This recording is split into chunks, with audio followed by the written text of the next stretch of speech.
On n'imagine pas ce qui se passe depuis 25 ans dans les locaux de cette ancienne coopérative laitière. À l'intérieur, c'est pourtant l'effervescence en cette fin août car on prépare la rentrée. Allez, on pousse les portes d'une entreprise assez unique.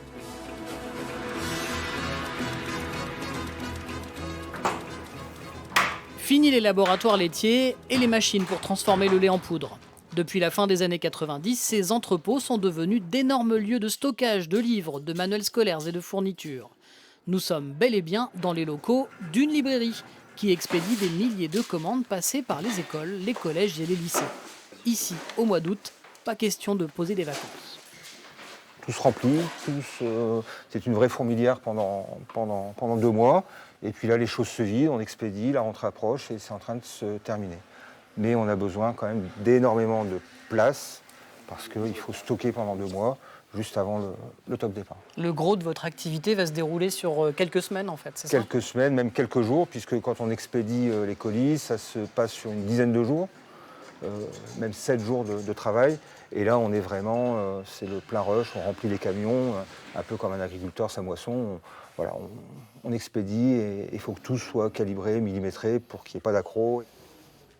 Dans les 4500 mètres carrés d'entrepôt dont dispose l'entreprise, on peut stocker et expédier ici, avant chaque rentrée, entre 1 et 3 millions de livres et manuels scolaires.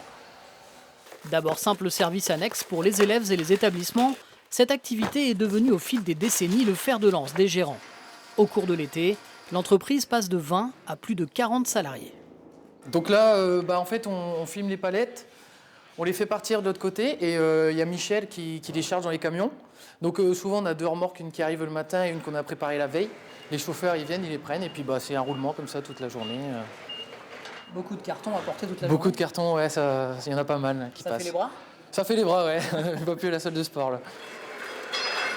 Il faut seulement quelques semaines pour vider toutes ces étagères. 250 000 expéditions sont réalisées seulement en une semaine et 80% du chiffre d'affaires est réalisé en quelques jours. En France, ils ne sont que 3 libraires à s'être spécialisés dans ce domaine.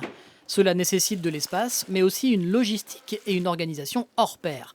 Car il existe plus de 2,5 millions d'ouvrages disponibles, régulièrement mis à jour au fil des rentrées. L'entreprise livre des manuels dans plus de 2500 établissements scolaires en France, mais également une centaine à l'étranger.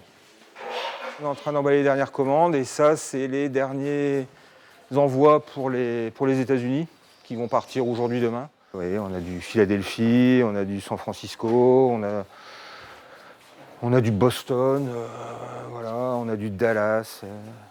Pour pouvoir livrer les établissements francophones, il faut davantage anticiper les livraisons, qui se feront par avion ou par bateau. Et les rentrées ont parfois lieu plus tôt à l'étranger. La librairie réalise 15% de son chiffre d'affaires à l'export. De pouvoir servir des établissements aux États-Unis, en Norvège, au Canada. On sait que le petit nom de Cuffet circule un peu partout. Et même des fois, quand on voit un petit sac avec Cuffet, quand on est à Dijon pour un rendez-vous qui n'a rien à voir, on fait « Ah, tiens, petite fierté qui prend le dessus quand même ». Mais n'allez pas croire que tout s'arrête une fois la rentrée passée. Ça retombe, mais pas pour les bureaux. Parce qu'on a tous les appels, le SAV, les colis qui ne sont pas arrivés, les commandes qui ont été incomplètes. Et c'est le mois de septembre qui est très très très chargé. Donc il y a quand même de l'activité après tout le long de l'année. Ouais, ça continue quand même. Alors, aviez-vous déjà pensé au parcours qu'effectuait votre livre de maths avant d'arriver dans votre cartable ? En tout cas, au mois d'août, il a peut-être fait escale ici, à Abbeville.